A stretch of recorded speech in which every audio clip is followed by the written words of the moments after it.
Greetings, everyone. I'm Michael Hinman, Executive Editor of Herald Community Newspapers, and your host today for another Herald InsideLI webinar. Today, we'll delve into the essential aspects of empowering women and building a strong foundation for financial independence. And joining us today to talk about all of this, and I'm very excited about this, is Donna Stefans of Wealth Advisory Associates. Donna is an investment advisor representative and an accredited investment fiduciary with Cetera Advisor Networks. And she brings more than 30 years of experience to her wealth management practice, Wealth Advisory Associates. In addition to her role as an investment advisor, Donna is the founder and lead attorney of Stefans Law Group, specializing in estate planning and elder law. She also serves as the president of Summit Tax Advisors. That's a comprehensive tax and accounting firm. Her extensive background in financial, legal, and tax matters allows Donna the ability to create holistic solutions for her clients and generations to come. Donna, how are you doing today? Doing great. Thank you. Wow, that was a mouthful. It's so much. Well, I like to sum it up and we call it ourselves around here the Stefans Group. So really, it is caring for all aspects of your financial life, putting it all together, whether it be your financial, legal, or tax concepts together for one truly holistic, comprehensive plan of your life. So we have the three working together. So that's how it works. Much shorter. Yeah, it's nice to have it as like one-stop shopping almost. You don't have to go to all these different places. It's all right there. And I think that's fantastic. But now that we're all gathered here, I believe, Donna, that you're ready to share some of your invaluable insights on empowering women and building financial security. So without further ado, let's dive into all of this. So go ahead, Donna, I'll let you take over. Thank you. Yes, I'm going to start the screen share. It usually takes me a moment to do that. Give me a second, please. We all understand technology and right, and how it's out to get us. Okay. Here we go. All right. So yes, truly knowledge is power, right? So in order to start thinking about, if you haven't already been thinking about what to do with your own financial plan, what is a financial plan, and what do I look like in my financial plan, you have to start from the beginning. And we're going to really take steps to, point by point, get you on a path with manageable goals in order to start ascertaining what this all looks like for you and build you the financial plan, hopefully, of your dreams. So what I'd like you to think about today is the different things as I talk about concepts, put little check marks and give yourself some stars about the things that you've done right so far and the things that you can now move forward to think about to tweak for the future. What I'd like not to happen is for any of you to get down on yourself because there's something you haven't done. We all have a habit of doing that. And why didn't I do this sooner? I don't know if I can do this. The doubt and the fear are the parts that take us away from the path to getting to our place. So just by being here today, it means that you want to educate yourself and build a great world for yourselves. I'm going to do a little bit of a quiz before we start. So I'd like you to, take your pen and paper and just write down the answers. I'm not grading it, so you'll just know, but think about it. Come up with an answer. Nobody's looking. All right. So what do you think the current life expectancy age for men and women are? And what percentage of women are saving for retirement? Okay. What percentage of working women do not participate in a retirement plan? And how much does a woman earn for every dollar a man earns? That's a tough one. And what percentage of women comprise the total labor force?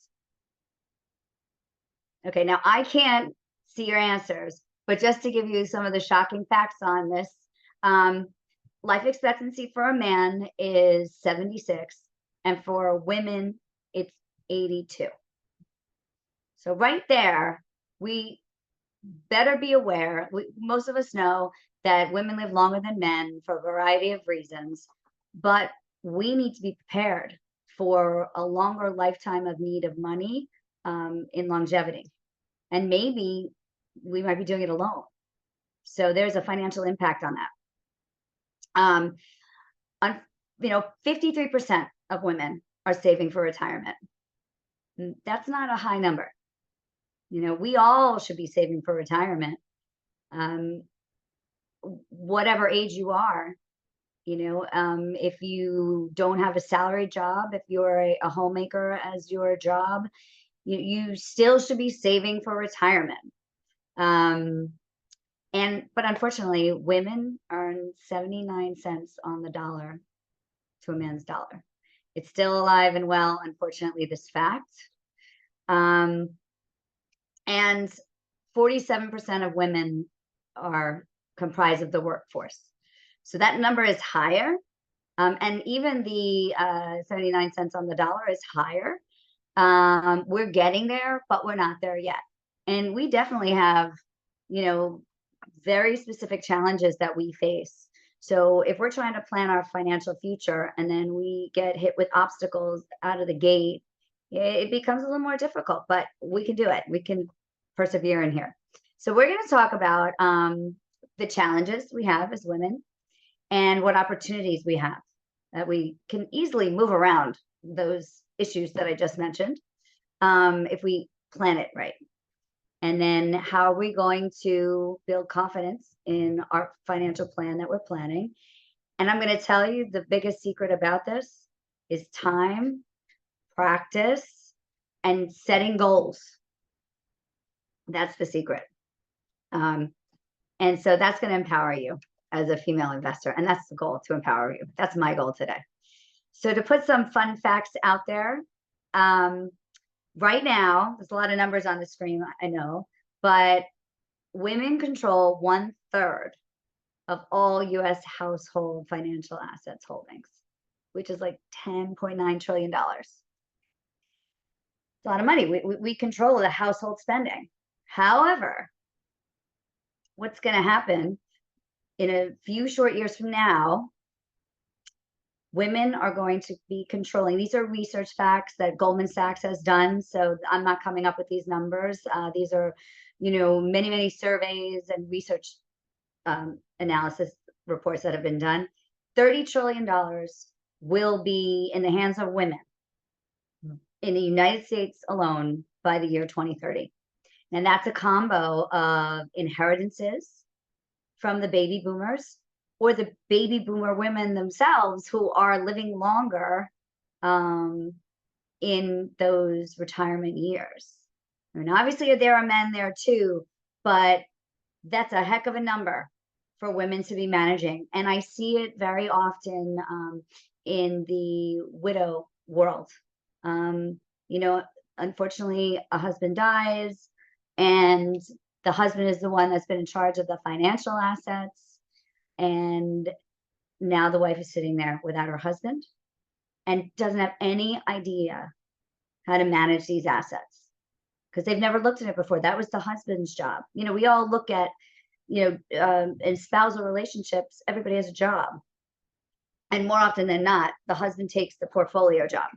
So we have to be very, careful about what happens and be prepared where we are with this money and our responsibility of this.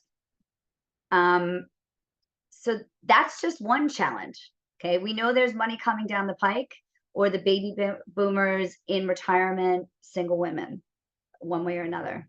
But some of these hurdles and challenges, I like looking at the middle column first on this slide. So the economic reality and retirement planning hurdles.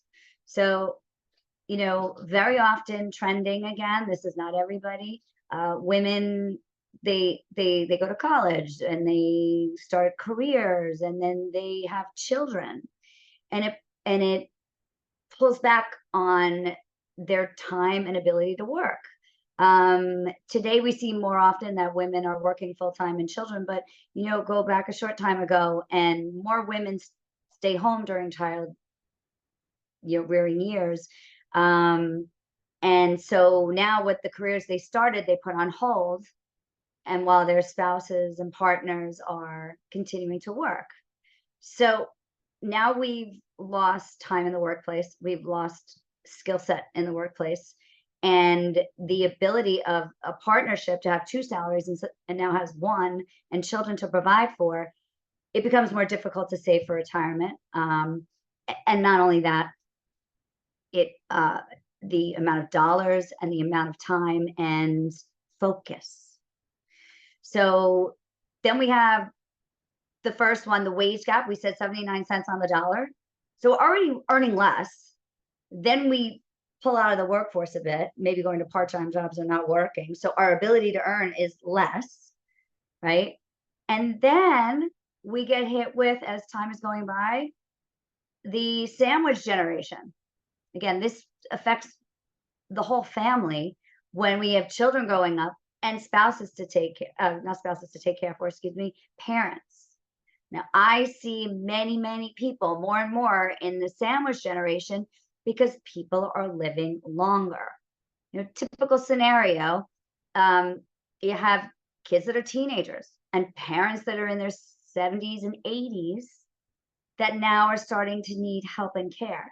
So again, that person in the middle is now strapped with taking care of all these lives and not tending to their own financial strength and wealth. So add to the fact that then later we're the ones that live longer, and then either we've saved or not, either we get left in inheritance by our spouse or our families, and then we got to figure out what to do with that when we've not focused on this stuff before. So focusing now and learning financial concepts, I'm going to give you some tools to be able to start saving and work with what you have and keep building, because you can do it. You definitely can do this. Even in small amounts makes a huge difference. You'll see. But then there's other things, right? Column to the left here, unpredictable life events. You get divorced, the assets get split in half. Now you've got to provide for yourself. How do we keep saving for retirement and put money away when now I have to figure out to live on half of everything and put food on the table? Again, it's a setback. And our goal here is to take the setback, adjust, but don't step out of the retirement saving area, the long-term saving area, because it will pay off in the end. And then, divorce or death of a spouse. Too often, families are not covered with the right amount of insurance, life insurance specifically, and disability insurance to make sure if a catastrophic event happens, the family is covered. So it's something to look at. We'll get to it. And, with all that being said, and having, assets that sometimes we have, sometimes we don't, we're busy with life, we're busy with that. And then we get into a position where we don't know what to do. How do we, there's a fear factor about money. I don't know where to start. Am I doing the right thing? So, and then we watch television and we see CNBC and all the different ones saying, this is the craziness that happened in the market today. And that sensationalism of the news makes people afraid. Right? All news makes people afraid. There's very few good pieces of news in the news. And it creates a frenzy. So in financial news, we have to block that news. We want to hear the facts and keep it to the facts and keep it to the numbers and try to block out the noise to be confident. So, by the way, Mike, I believe that, we can take questions if you feel that they need to be answered at any time. So, let me know if there's something. And there are a couple of questions that I will be answering at the end. Okay. So again, more studies are showing women know about money.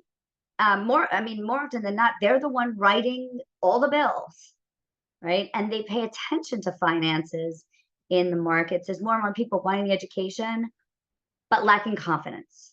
What to do personally, how to do it, and making the right decisions. Do I go into the market? Do I not? How do I go into the market? Do I buy a stock? Do I buy a bond? I don't know, right? So when you think you don't have the right amount of knowledge, women are inherently less risk takers anyway. So not wanting to make the move to do something unless they're positively positive they've made the right choice, and then not knowing where to turn for the right guidance. Do we look to the television? Are there, investments for dummies book that we look at? How do I know if that applies to me? So many questions. But, when asked, women just say they don't think they have the financial knowledge to make informed decisions about money. And, it couldn't be further from the truth. Women know they're just not as big risk takers generally as their male counterparts. And you see that on the bottom right of the slide, where it says only 10% of women invested in the stock market more since COVID, compared to 23% of men. Right? There's this, I guess maybe anxiety factor. I mean, whatever you can call it for yourself. Why don't you feel good about money? And I think that definitely is the first question to ask for yourself. And you probably should write this down. How do I feel about money? And what is the fear I have about money? What makes me feel good about money? Money is a tricky topic. I could tell, anybody could define what money is, and they would give you probably 30 different answers, and they all could be right. But what money means to you really is your starting point. So again, we're going to empower you with how to figure all that out in a second. So I'm just going to say it for the first time and not the last time. Okay. The difference between dreams and goals are the actions you take.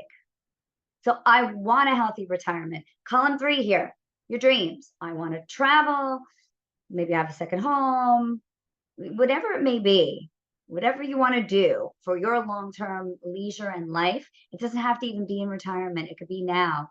But the things that we want to spend money on that are our leisure enjoyment activities for now and future, those are our dreams. Now, how do we set the goals to get there? Well, we have to see what we have. We have to look at it. So there's no particular order of this slide, I don't think, because I would look at my responsibilities first. I can name my dreams off, pretty quickly, but my expenses, that's what you have to look at first. You have to bring it down to the pen and paper and the calculator or pencil. Accountants like to use pencils. They could change the numbers as they want to make mistakes or whatever. But so look at the responsibilities first. And number 1 is, how do I feel about money? What does it do for me? If I am financially fit, I feel independent, power, maybe, or maybe you just have peace of mind that you don't have to live paycheck to paycheck. Or do I? And how do I get out of that? I have debt. I don't know how to do all these things. This is the stuff in column number 1 that are the things that keep you up at night. I want to make sure I save for retirement. I have charities that I want to leave money to. These are not dreams. These are the things. Especially if you know anybody at the eldest area of the baby boomer generation. Those people had parents of the Depression. So Depression, style, family lifestyle. How your family talked about money and acted about money are things that become morals and values in your code, in your psyche. So if those people who their parents actually lived during the Depression, they come up with a Depression style mentality where they have to make sure they save because everything could fall away, the world may blow up, and I won't have anything, because this is what my parents' fear factor played in for me. And that was a reality back then. Reality today is you do this the right way, and you can ensure yourself stability, and that gives you confidence. So you talk about what your those values and priorities are. You could also be the person whose parents was constantly sticking out the credit card and at home fighting all the time. All you heard was fights about money and how they didn't have one, and somebody was spending too much and somebody wasn't being responsible. I mean, that could give a person of lifetime anxiety for their future life. So how you were raised, what money means. Think about all that. And what if I say is your biggest concern about money? One of these 4 items in the first column, chances are going to pop up, right? So your priorities and values, your responsibilities, which means the money you're going to have to spend and provide for, a reality of life, and your dreams and goals, the things that make you smile and happy. That's the first thing. Okay. So how do we start? This is the beginning, true beginning. Now that we have kind of an understanding of what's going on out there in the world, this is where you take control. Okay. First thing you take control of is look at your credit history. Okay. 1, do you have a credit score in your own name? We have people of all ages on this call. And I was told, my mother is my business partner. She is the one that started the whole accounting and financial planning business in our life. So she taught me at a very young age that I should have a credit card in my name. And she helped me get a credit card, and it was a very low limit, so I couldn't go spending as a teenager, but I built my credit. And what was very interesting was I built credit at an early age. And when I went to do the same thing for my daughter, she said, "No, Mom, we can't do that. Everybody keeps saying that I shouldn't have a credit card till my 20s." And I said, "Why?" She said, "Because I'm too young for it." And these are guidance counselors saying that. And I had to think about that for a minute. And I realized, well, yes, if you give a teenager a credit card and you let them have that and they go spending, irresponsible spending, and not having the money to pay the credit card off, that would be a reason not to have a credit card at an early age.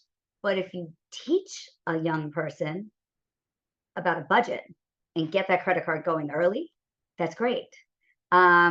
So think about that for your young ones. You could give them a credit card with a $200 limit. It can be very simple and attached to you. And then, you worry about how to budget for the payment with them.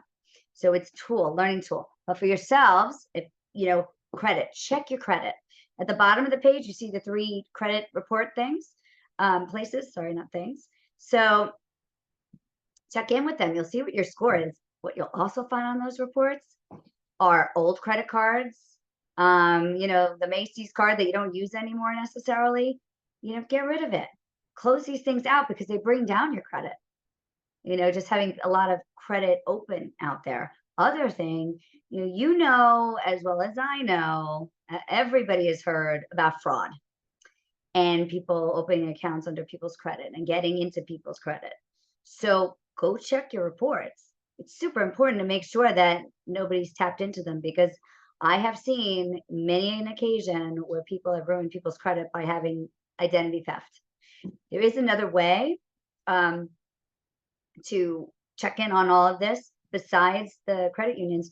There's different services, and I'm not promoting any service specifically, but for example, one service is LifeLock, where you sign up for this and you get alerts anytime somebody uses or tries to use your information, not even just your social security, any of your information, to open up an account. So there's an account opened up in your name with your information, you get alerts right away. In fact, I have it for me, I have it for my children, I have it for my parents. And on the 4th of July, 2 years ago, my son got a LifeLock alert on the 4th of July that apparently he was taking out a credit card. And I assure you, he was not taking out a credit card, but LifeLock stopped it.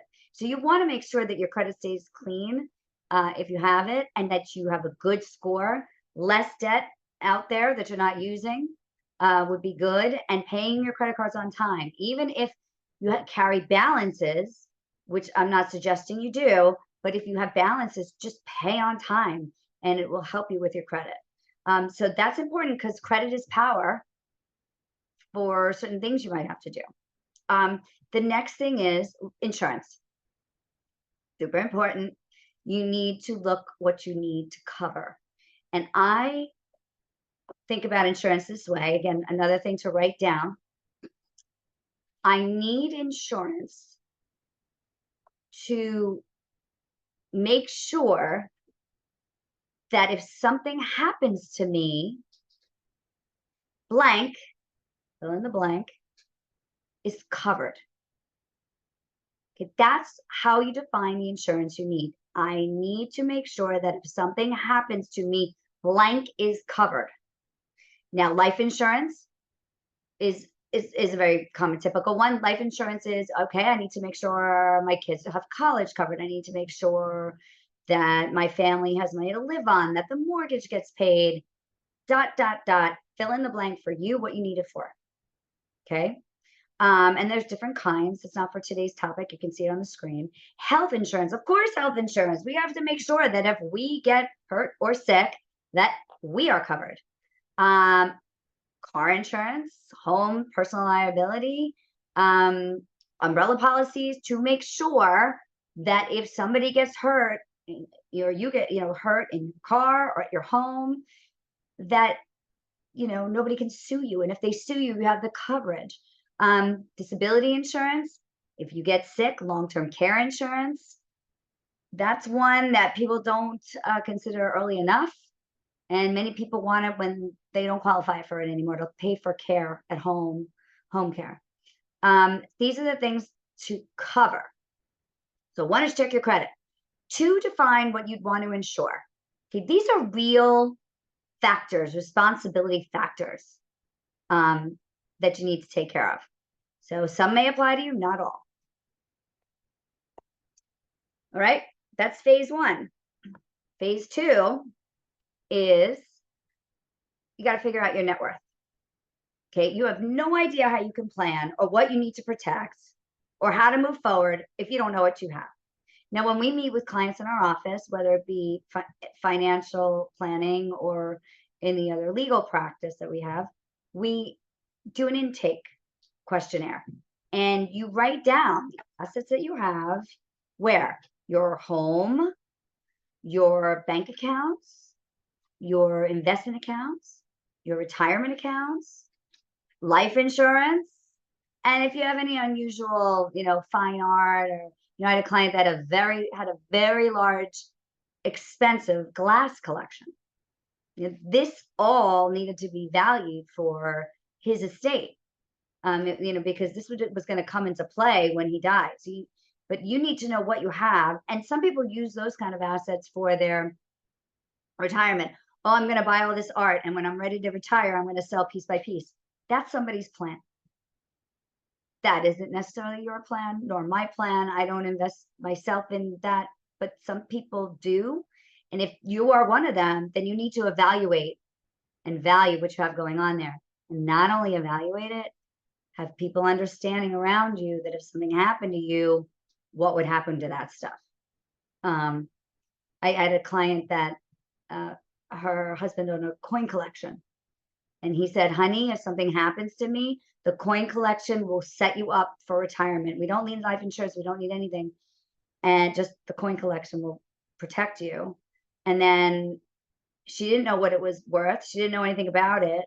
And then sent it to a coin dealer who wound up stealing it. And there was no recourse. And she had nothing.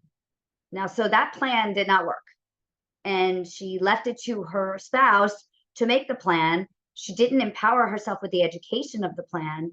And maybe if she had, she would have said, this isn't the best plan. And I don't even know where to turn when you're gone. So I don't get into collectibles as far as decisions on those kinds of things. I think that's a very personal thing. I'm just saying, with what you have, don't leave it only in the hands of your spouse or partner. You have to be educated as to what you have. So if things come falling down, you have the power to handle it, and it's not foreign. Okay, so evaluate your assets, what they're worth. Then your liabilities. Your liabilities are the things on the screen. Your mortgage, the things you have to pay. You know, your car loans, student loans, and the credit cards. You know, they're all your liabilities. So you have your assets minus your liabilities equals your net worth. That's what you are today. Okay. And that's going to be the first aha moment of what my life looks like financially. Am I set for retirement? I don't know. We'll evaluate that further. But then, and how do I get there? But this is the first picture of your life. So you could do this and only this part, and this will give you super leverage to keep building your financial life. Yeah, I don't want you to do everything I'm saying to you and suggest to you all in one day. That's impossible, you know, unless you have nothing else to do in an entire day but sit with all these numbers. And it you know, it's draining. So do your credit one day, do your insurance one day, do this net worth statement one day, make it a once a week goal to spend an hour for yourself, because this is about investing in you. All right, so any questions so far? Let's see. No, not yet. All right, so next screen. Okay. All right, the next homework assignment. Managing the money flow. Okay, understanding how much money am I bringing in? How much money is going out? Am I net ahead or am I in trouble? Right? We want to be net ahead. And you know, start with even, and then now we build ahead. So, but again, if we don't look at it, we can't see it. So, and it takes time. Now, when we look at this, I say, look at your income, you know, you could look at your tax return from last year. You could look at a monthly income flow sheet. You could look at what happened in the last 3 months, 6 months, whatever is available to you, start there. Okay, but you know what your paycheck looks like. You know what the pay stub looks like. And if it's not your pay stub, look at your spouses and partners. Whoever's bringing in the money, put it together. All right. So your salary, your investment income, and that's dividends, interest, capital gains, things of that nature. Rental income. Do you have a rental property? What's the net on that? Am I getting $20,000 a year on rental income from a property I own? And is it costing me $50,000 in repairs and taxes and everything else? Is that worth it? I don't know. But you don't know either unless you really look at it. So your income and then the expenses. Now, expenses we break out into 3 categories, right? Fixed expenses, the most important expenses. And this goes back to the priorities and value sheet. What do I have to cover? Yeah, you have to cover your rent or mortgage. And that insurance, if you have it, car payments, it's not negotiable, especially where I live on Long Island. It's not negotiable to not have a car, really. It's very hard. So that's a fixed expense. And if you're putting money away in savings, that's a little sneaky one at the bottom of the fixed expenses, then you make that a fixed expense. And we'll show you what $100 a month can do. All right, and then we have other expenses that are flexible fixed, right? Food, we have to eat. What we eat and the cost of that is negotiable. Transportation, otherwise, what kind of car, you know, is a non-expensive have or a luxury car? What do you need? You need the Suburban because you have 6 kids. You need the Suburban, you have 6 kids. I have a friend who has 9 kids, and she has a minibus. It really isn't an option to get the kids around. But what are your needs? What do you have versus what you want? In clothing, and again, we sneak one in at the bottom, investing. It's flexible, but we want to do it and we want to put it in the bucket as something to do. And then the discretionary, right? Eating out, our leisure time, your entertainment, the luxury car versus the non-luxury car, the expensive house versus not expensive house. all I ask when you do the discretionary expense section, don't feel guilty about it. Look at what you're doing and say, these are the ways I enjoy my life, but I also have other priorities, like I want to save for retirement. So how do I meet in the middle to get a positive cash flow and reasonably save money and enjoy life too? Life is not all about retirement. Life is about now, but we need to balance the now and the future. So I did have a client come in one day and she was really down on herself and debating whether she could get her hair colored. And maybe I don't have to get my hair colored. And I said, does that make you happy? Does that make you feel good? And she said, yes, it really, I feel just not good if I don't do that. I'm like, well, then that would be something that you don't necessarily have to give up, right? But she ate out almost every night of the week and it was killing her cash flow. I'm like, so maybe you make a little bit of adjustment there on that. You know, it's a personal thing, but again, you got to know the numbers. And just guilt is not the thing we want to have. Don't be down on yourself, right? Because you're doing things, you're getting through life, you know, every day we're on the positive. We're waking up in the morning and that's not guaranteed, and we're living life every day. So we always try to do our best, but women usually are more down on themselves as we are, what we could do better or why we didn't do well enough. I guess training, processing that way. Again, not everybody and not on every topic, but don't get down on yourself about where you are right now. Let's figure out where we're going. So income minus your expenses equals your cash flow. Are you negative? Are you positive? Are you on the line? And then you look at that discretionary area and the flexible area and see where we can figure that out. All right. So now we know what our expenses are and our goals. And now we know, because we did all this work on our cash flow and spending, on what we have coming in. And now we have to figure out, what do we do? Now, these are buckets on this page, okay? And with the buckets, right, the first thing you really should consider having is an emergency 3 to 6 months of savings, okay? That emergency nest egg, right?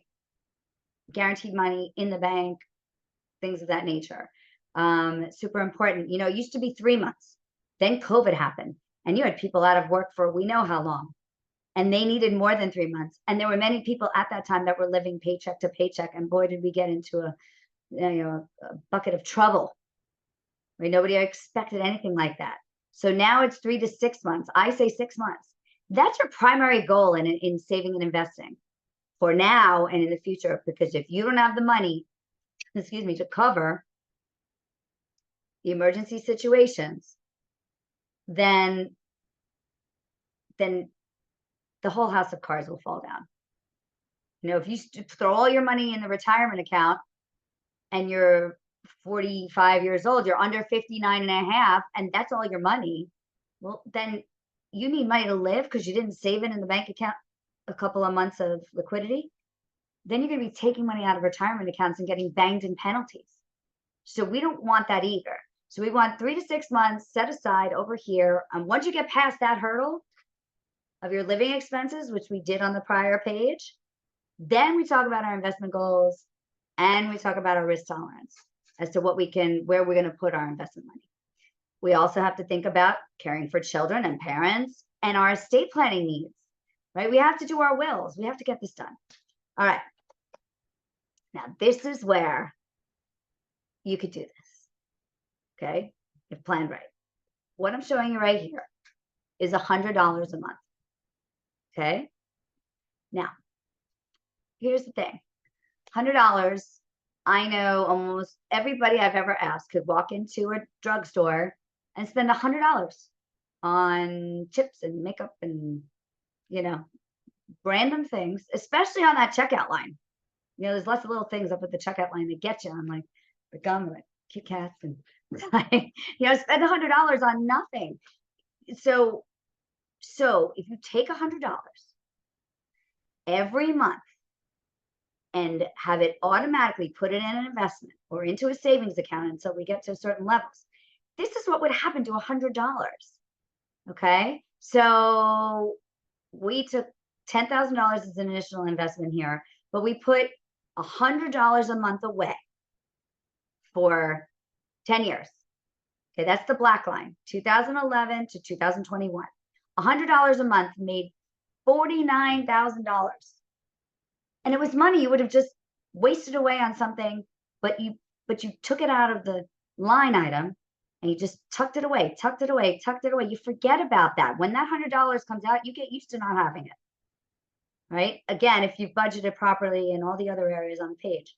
Now, if we increase that number to $500 for 10 years, because $133,000. That's great. But it's very hard to say, I have $100,000 right now, I'm going to put it away. How do you get there? And if you save it by investing it, it's going to grow and grow and grow.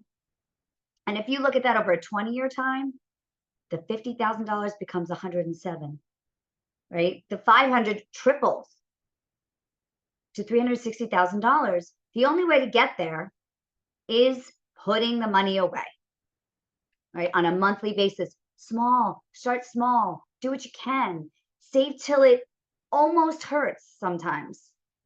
But you could do this on a small basis if you start and you have the knowledge of your investment plan before it. How do we do it? Well, putting it in the bank is going to get you there really, really slowly. What I showed you on the other screen is putting your money in the market. Now, we talk about putting your money in the market, meaning the stock market, the bond market, CDs, stuff like that that earn. Now, as a general concept, if you put your money in the bank, in cash items, that earns 0 to 3% historically over 100, over the last 100 years. 3%, 0 to 3. The bond market is 4 to 6, and the stock market is 7 to 12%. So if we're looking for something more than the slow of the bank, we need to put our money in the investment market. So when you look at the screen and it says on the left, a core asset allocation of equity being in the market, or fixed income, bonds, and cash, that's your starting point.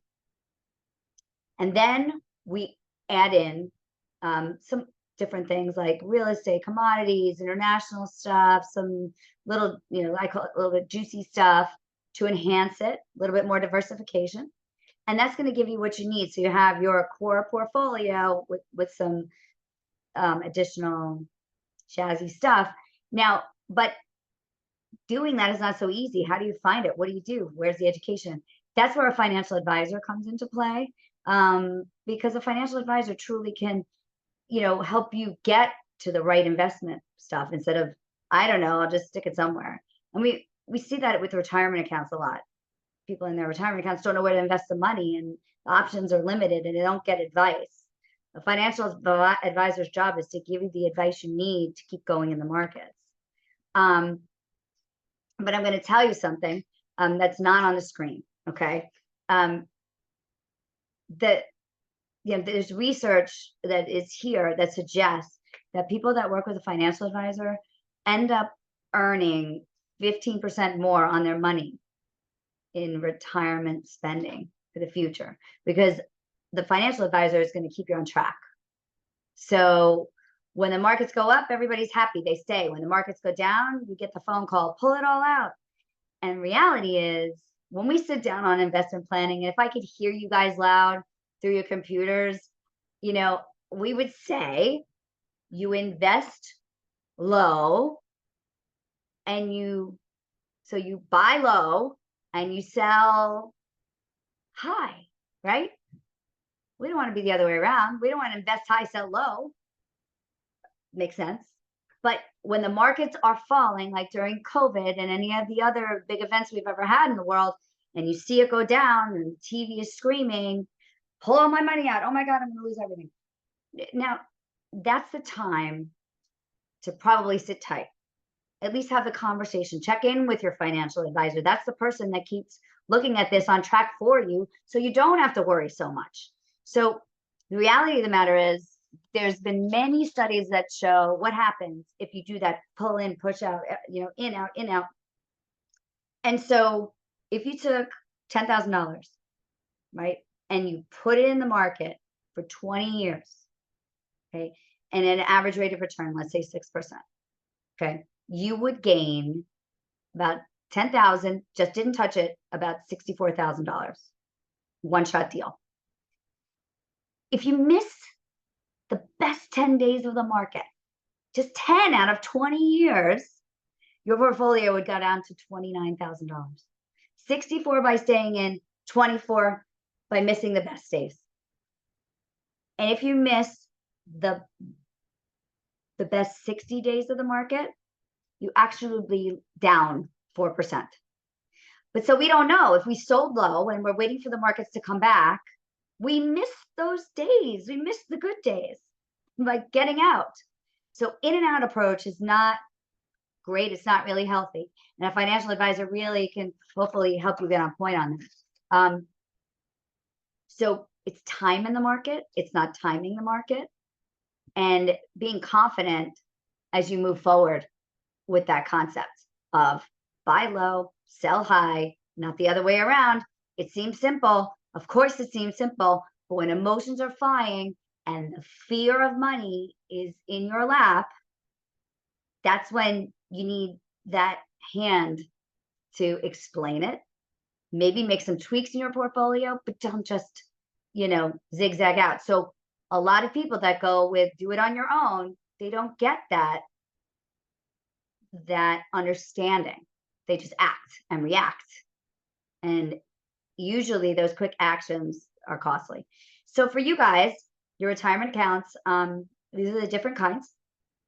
On the left side, different kinds, they all really mean the same thing: 401k, 403b, 457s, retirement savings, pre-tax money that you put in. So if you make $100,000, but you put $10,000 in your retirement account, on your tax return W-2, it says you made 90. So you don't get taxed on the money on the way in.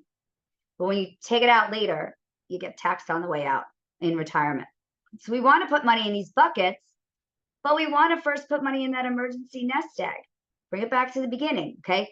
Save for your liquidity and then save for retirement, or maybe do it at the same time. I'll put $100 here and $100 here. Even it out.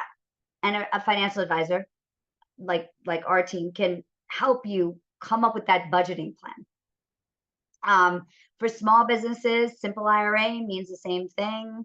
For individuals that don't work, so one spouse works and has a 401k, the other one doesn't, they could do an IRA still, a spousal IRA, a Roth IRA, if they meet the income requirements.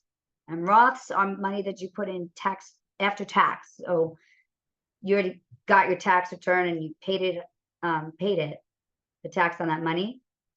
This grows tax-free for the rest of your life. It's great. It's great if you can do it. And there's special rules on that. And finally, the last thing I always feel you need to do is protect yourself with your will, maybe a trust, but even more so importantly, your healthcare proxy and power of attorney, the documents that you appoint somebody to help you and take care of you if you fall ill and cannot handle your own financial and medical affairs. Otherwise, you're going to wind up in guardianship court, and the judge is going to tell you what you can do and not do, and who's going to take care of you. And maybe it's not the right person. So you do these documents with a lawyer and with an estate planning attorney, specifically estate planning or elder law attorney. Those kinds of attorneys are the ones that you want to get these documents done with. But power of attorney being your number one financial tool. Because if you can't take care of you, you can't take care of your family. Who's going to do it if you're here? When you're gone, it's wills and trusts that handle who gets what, how it's managed, different concept, but you could blow up a whole financial plan by not putting these right tools into place. By the way, if you don't have that power of attorney and you need a guardianship, which the court will decide who takes care of you, that proceeding alone could cost you and your family $20,000. Court's expensive. depending on where you live, this is not easy. Anyway, so I'm a big proponent of using a financial advisor to get yourself set up, your net worth, your budgeting, and your income flow, and saving for your dreams of today and your retirement for tomorrow, and not having to worry so much about how am I going to take care of my kids? How am I going to take care of my aging parents? If I'm not working, what happens to me? Because you've got a plan, and an advisor can help you get to the end game of that plan and keep you on track. But you've got to keep that plan updated as time goes by. Things to educate yourself, more power would be listen to podcasts. Here's some places to go. Yahoo Finance, CNN.com, so much to read, so much to listen to. Just try to avoid the noise, the sensationalism of it. The sky is not falling, right? The world is not ending, and just things happen. So you have to filter it and make sense of it and breathe. So I'm just going to reiterate one last time. You're going to evaluate your situations by checking in on your family and your net worth and your income. You're going to manage the income and make a plan as to the buckets we're going to put it into. And once we own that, we're going to move forward and keep building on that plan, maybe save more and more. Work with an advisor to keep you on track. That's my highest recommendation. And keep educating yourself. And once a year, especially around tax time, I think it's a good time, review your plan. This is what it looked like this year. Can I do more? Or do I have some setbacks? And how do I adjust for your plan for the future? So anyway, I'm Donna Stefans. Again, I am a financial advisor, and I'm happy to answer your questions or, give you anything I can for the situation. Mike, did I, spark some check boxes in your financial world today? Oh, you sure did.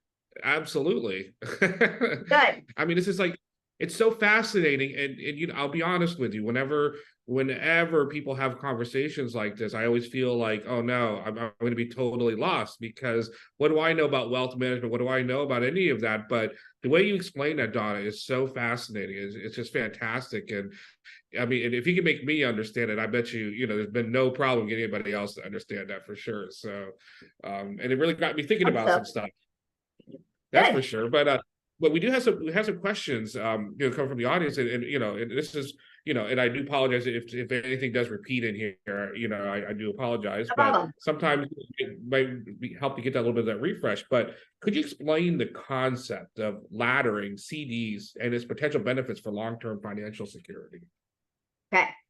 So because we've had inflation, right? The CDs, well, previously for like 20 years, CD rates were so poor.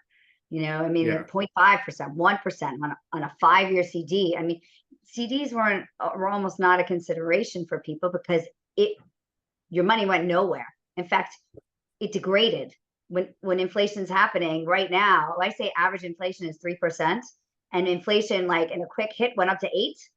As you see, interest rates and the cost of all of our goods now, if you had your money growing at 0.5%, 1%, inflation's 3%. You're losing purchasing power. And that's called going broke safely. Your money's there, but it can't keep up with the spending. It just can't. Milk costs more. So laddering CDs, now it's a very interesting time because rates are great. So, but there's different rates, there's different time periods, and you may need some for liquidity. So example, you could do a 3-month CD, a 6-month CD, and an 18-month CD, and maybe a 5-year CD. They're going to come due at different times. You're laddering your time periods that this money comes available again to either have a need for spending or maybe get a better rate. But we want some of those long-term ones so that we know we have this rate. Because what if interest rates go down? Then we didn't take advantage of that. But it really is only recently, after a really long time, that we've seen anything decent in that area of investment. And you could use it in long-term needs, but you could also use it in that 3 to 6 month nest egg if appropriate for you. So it can still grow even though it's in that banking area. Excellent. I kind of worry that when I get a little bit older and I get closer to retirement, that's when I'll finally decide to come find someone like you, Donna, and be like, all right, so what can I do to retire? And your only advice me at this point is like, you got to go play the lottery. That's about all, because I waited so long, and that's only the problem, right? You don't want to. No. We don't know what long is. And just because you retire doesn't mean that you don't need your money to power up during retirement.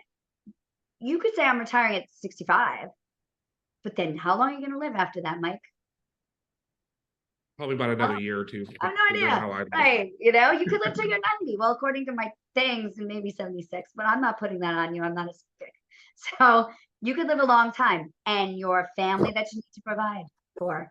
So this money is still in longevity space. It's not too late, and it's never too late.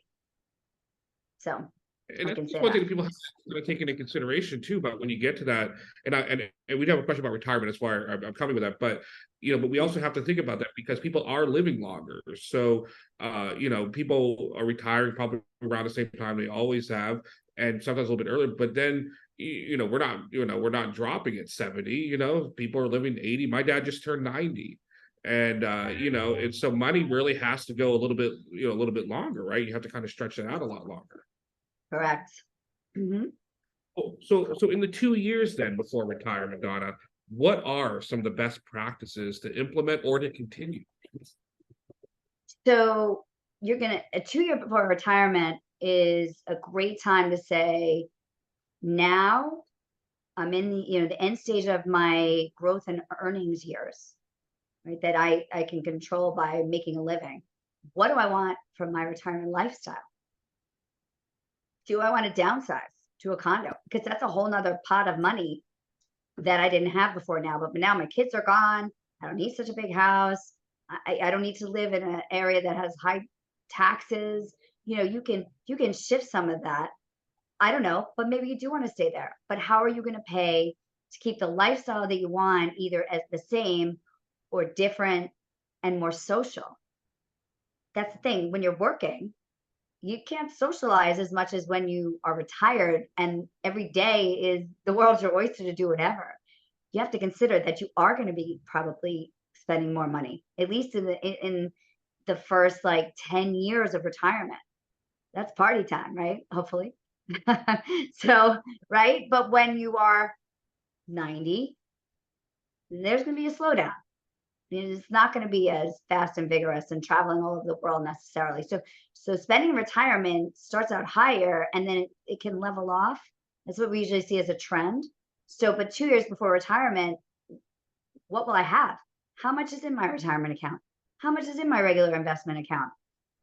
What are my spending habits? What else can I pull from a source? And in the next 2 years, just in 2 years, you may want to vamp up that 401k. You may want to make some changes, or at least start making a plan. Start visiting the condo complexes you might want to go to. Start getting ideas. But it's a good set point. But the money is assured that it's not just going to be 2 years from now, and now that's it. You may have 30 on that money. Yeah. And it still needs to grow. Yeah, no, absolutely. And and this question actually comes from the audience that was just asked here. Like, what are the most effective ways to build credit efficiently once you open a card, and what are things to avoid that can hurt your credit that people may not know about? So first, don't open too many cards, right? A Macy's, a Bloomingdale's, a Costco, a this, a that. You don't need so many, right? I'd stick to 1 or 2 that work well. You don't need the freezer bag, because when you open a card, keep it simple, right? So 1, keep it simple. 2, keep checking your credit. 3, pay off the cards. Don't overspend, because the interest rates, especially now, are so high. It's you see people with credit cards at 21%. You have to pay that off, because you're not making 21% in the market. So now your money's not growing in the market, and you're losing money by carrying that debt, and that lowers your credit. So keep it simple. Don't overspend on those cards. If you don't have it, Try not to overspend it. Those are for emergencies, or, maybe you're getting your Sky Miles or something, but you need to know you have the money to pay it. Yes, there are times, and again, don't get down on yourself if you have to use the credit card and pay it off over time, but do the best you can to get, that is your first expense of discretionary spending that has to happen to get down. And it's not always discretionary. You may have to pay, I hate to say it, but you may have to pay a lawyer. You might have emergency spending that you don't have. And with that, it just has to be a priority to pay off. So a little amount of credit, pay it off, and check the reports. And I still think get that kind of thing, LifeLock and stuff, such like that. So yeah, and as we're a couple of months from 2024, I'm sure that we all like to feel that that the world's a better place in terms of equality and such, but we know there's still a lot of inequality that are out there, and and a lot of that is gender-based inequality. And so what are some of those key financial challenges that women often face that are a little bit different from what everybody else is facing, and how can they proactively address those? Right. So financial education and understanding what you have are the two most important things. Even if you're not the breadwinner, understand what's going on and empower yourself to understand what you have, to be able to be part of the planning or be the planner. You can be the planner even if you're not earning the money. And if you are earning the money, you really should take the investment in yourself to learn and grow. And there is financial education all over the place. But if you're not working, it doesn't mean you're not in power to take control of your finances and your life. But don't ever stop. That's the key. Stay on that track. $100 a month. Put it away. That's it. The track is the most important thing. No, really important. And for anybody who might feel overwhelmed by the prospect of financial planning and wealth building, what are some of the initial small steps outside what you just talked about, right? Putting $100 away every month. But what are some of those initial small steps that you recommend that they take to get started? The budget. You have to understand your budget. If you don't understand your budget, you have no idea what you could do for yourself. So, and then you could do that $100 a month, $500 a month, whatever it may be. But you can't get started if you have no idea what you have. And one last question. This is actually from the audience. Actually, I thought this is actually kind of interesting. Should you still save while you're still in debt? Like, what is that ratio, right? If you're in debt, so which I think we're all always in debt in some way, but should you continue to save despite being in debt? Depends on the debt, right? Your mortgage, yeah, absolutely you should be saving. Your car loans, yes, you should be saving. It's budgeting for those different buckets. But if you have $60,000 in credit card debt at 21%, well, we're not going to be able to save if we don't pay that off, because we're hemorrhaging money at that point. And again, you can't get down on yourself about it. You have to fix it, because getting at that debt got you there for a reason, whether it be an emergency situation, you didn't have a choice, unaware. There are reasons, and whatever they were, you have to get yourself on the track to get rid of the problem before we can get to better solutions. And if you had that 3 to 6 months nest egg already set up, you might not have gotten in that $60,000 debt on that credit card. So getting rid of that credit debt is super important. And that's what we talk about, and we look at the rates, the interest rates of different things, so you can figure out how to balance the payoffs. That is financial planning. So, but you got to fix one problem before you get to the other. That's what it is. I mean, it's just understanding what you have to fix and putting a plan together. And Don, and absolutely, you'd be the right person to go to for that as well, and your team and everybody there. And seriously, Don, thank you so much for all this valuable information that you brought to us. And this has been fantastic. And I know I learned a lot, and I'm sure a lot of others have as well. Is there a best way to reach you? Yes. Our phone number is 516-692-2744. I'm going to put it on the screen.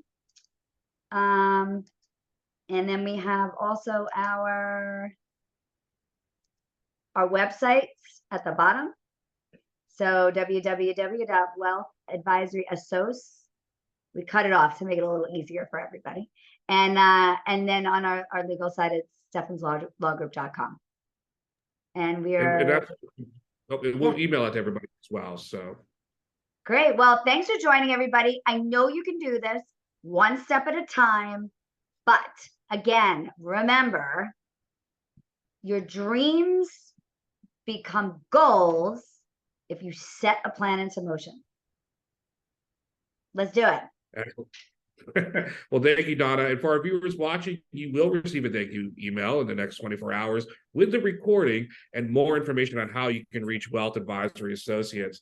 Also, for more information or questions about Herald InsideLI webinars, you can email us at InsideLI. That's InsideLI is in Long Island at liherald.com. So InsideLI at liherald.com. And Donna, thank you so much. This was so fantastic. I hope you join us again at some point.